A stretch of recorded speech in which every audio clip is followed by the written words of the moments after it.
이 시간 함께 보실 하나님 말씀은 사도행전 21장 27절에서 40절까지의 말씀입니다. 사도행전 21장 27절에서 40절까지의 말씀입니다.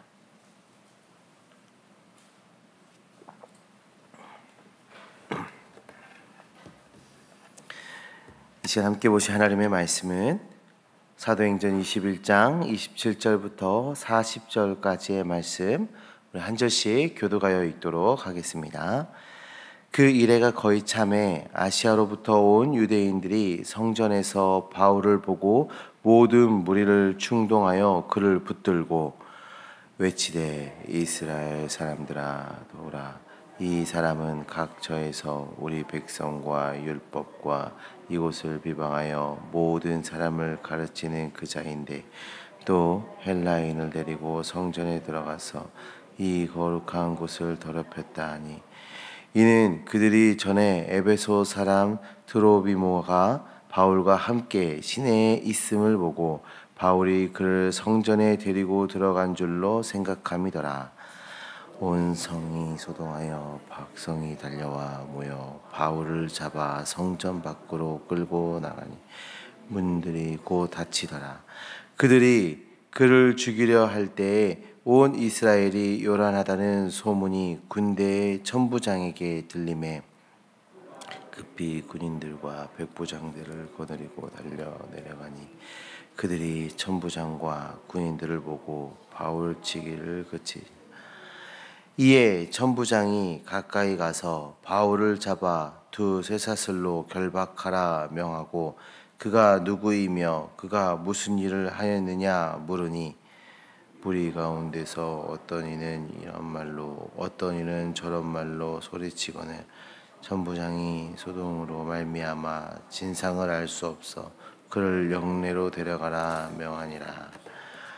바울이 층대에 이를 때에 무리의 폭행으로 말미암아 군사들에게 들어가니, 이는 백성의 무리가 그를 없이 하였지. 바울을 데리고 영내로 들어가려 할 그때에 바울이 천부장에게 이르되 내가 당신에게 말할 수 있느냐 이르되 네가 헬라 말을 아느냐.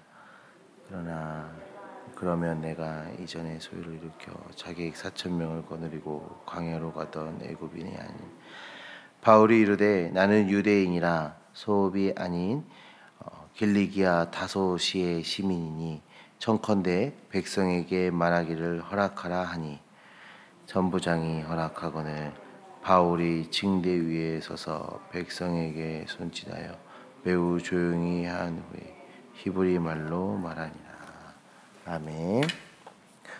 오늘 본문의 시작은 그 이래가 거의 참에라고 하면서 시작하고 있습니다. 여기에 나오는 그 이래는 바울이 이제 예루살렘으로 가게 되죠. 들어가게 됩니다. 사실 바울이 예루살렘으로 가게 됐다라는 것은 바울이 스스로 호랑이 굴에 들어간 거나 마찬가지이죠. 그 바울을 죽이려고 하던 그 유대인들이 있는 곳, 그곳이 예루살렘 아니겠습니까? 바울은 예루살렘으로 본인이 들어가면 큰 위협을 당하고 핍박을 당할 줄 알면서도 하나님의 뜻에 의해서 예루살렘으로 이제 들어가게 됩니다. 그런데 17절의 말씀을 보시면 예상외로 바울을 영접해 주죠. 그리고 바울은 예루살렘 교회에 하나님께서 이방인들에게 또 이방 나라들에게 또 그 교회들에게 하셨던 그 놀라운 구원의 사건들을 보고하는 사건이 일어납니다. 자, 그렇게 선교 보고까지 마치고 난 그 이후에 그때 이제 유대인 장로들이 바울에게 말을 하는데요. 바울이 이방인들에게 할례를 받지 않아도 된다라고 말했던 것과 또 여러 관습들을 행하지 않아도 된다고 말했던 것을 문제 삼고 있습니다.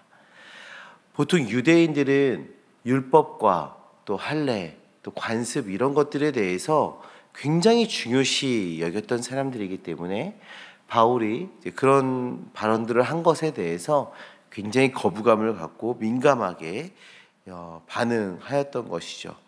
그래서 바울에게 한 가지 제안을 합니다. 율법 의식에 따라서 정결 예식을 행하는 것을 지금 바울에게 제안을 하죠. 바울이 이렇게 율법을 지킴으로써 바울도 율법을 지키는 자다, 율법 아래 있는 유대인이다 라는 것을 보여라 라고 제안을 한 것입니다. 바울은 그들의 제안을 받아들여서 율법의 규례에 따라 제7일간, 일회간 그런 정결 예식을 행한 것입니다. 그리고 이 예식에 대한 일회가 다 찰 때, 그때를 이야기하는 것이죠.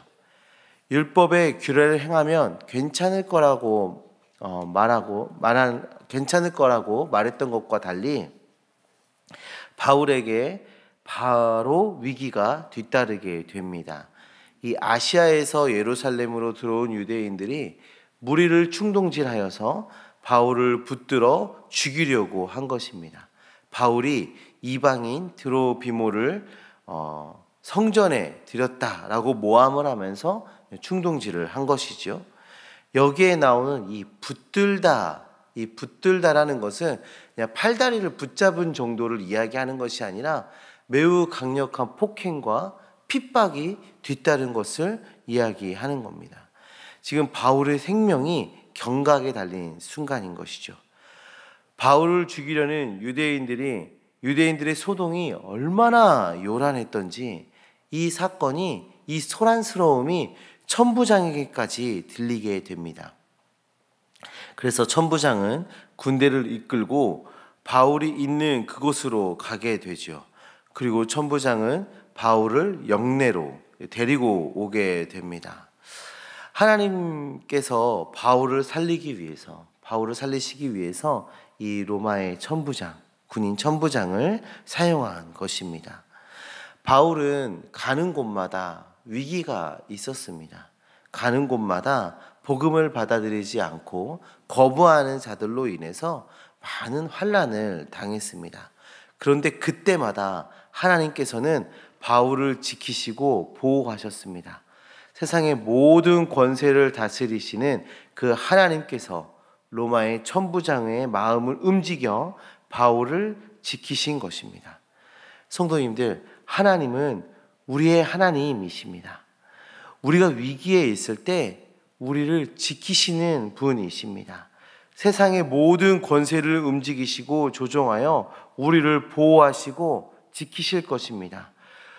우리도 복음을 전하다 보면 그 세상의 적대감을 경험할 때가 있지 않습니까? 저도 복음을 전하다가 쫓겨나기도 하고 욕도 먹기도 하고 무안을 당하기도 하고 했던 그런 경험들이 있는데, 그럴 때마다 제 마음이 복음 전하는 것이 무서워지고 이제 두려워지고 주저하게 되는 그런 모습을 경험하기도 했습니다. 그런데 우리는 그런 상황이 우리에게 닥칠 때 우리는 기억해야 합니다. 하나님께서는 모든 환경과 또 세상의 모든 권세를 주관하고 계십니다. 지금 우리가 마주한 여러 가지 어려운 문제들, 우리를 두렵게 만드는 그 모든 환난들, 그것마저도 하나님께서는 선하게 바꾸시며 하나님의 뜻을 이루시는 분이십니다. 하나님의 지혜와 능력을 신뢰하고 믿음의 길을 걸어가는 주님의 자녀들 되시기를 소망합니다. 하나님의 보호하심으로 천부장에 이끌려 안전한 곳으로 가게 된 바울은 천부장에게 요청을 해서 그 사람들에게 말할 기회를 얻게 되죠. 방금 전까지도 자신을 죽이려고 했던 그 유대인들 앞에서 다시 한번 말할 기회를 얻게 됩니다. 무엇을 말하기 위함인가요? 복음을 말하기 위함이죠. 그들이 살기를 드러내며 싫어하고 미워하고 있는 그 복음을 두려움도 없이 담대하게 외치고자 한 것입니다. 바울은 어떻게 이렇게 할 수 있었을까요? 하나님께서 자신의 생명을 보호해 주신 그 이유를 알고 있었기 때문입니다. 바울에게 주신 그 사명을 다할 때까지 하나님이 지키시고 보호하심을, 지금 이 어려운 상황, 자신의 생명이 경각에 달린 그 순간에도 하나님께서 살리신 그 이유, 그 사명을 다하게 하시기 위함임을 바울은 알고 있었기에 바울은 그 사명을 다하기 위해 다시 그 사람들 앞에 서서 복음을 말하고자 한 것입니다. 사명을 다하지 못한 주님의 일꾼을 세상이 어떻게 할 수 없습니다. 사명을 다 마칠 때까지 세상이 하나님의 자녀들을 어떻게 할 수가 없습니다.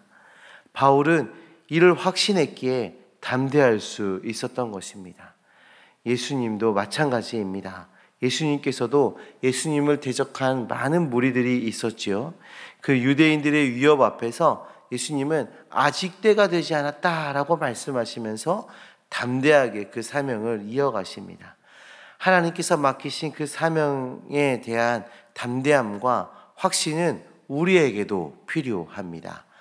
하나님은 우리에게 맡겨진 그 사명을 완수할 때까지, 특히 우리에게 맡겨진 그 복음 전도의 사명을 다하기까지 우리를 놓지 않으십니다.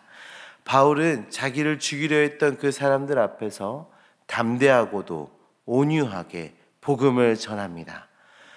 바울에게 일어났던 그 악한 일들이 복음을 전할 수 있는 기회로 바뀌어진 것입니다. 성도님들, 하나님께서 우리에게 주신 복음 전파의 기회를 놓치지 마시기 바랍니다.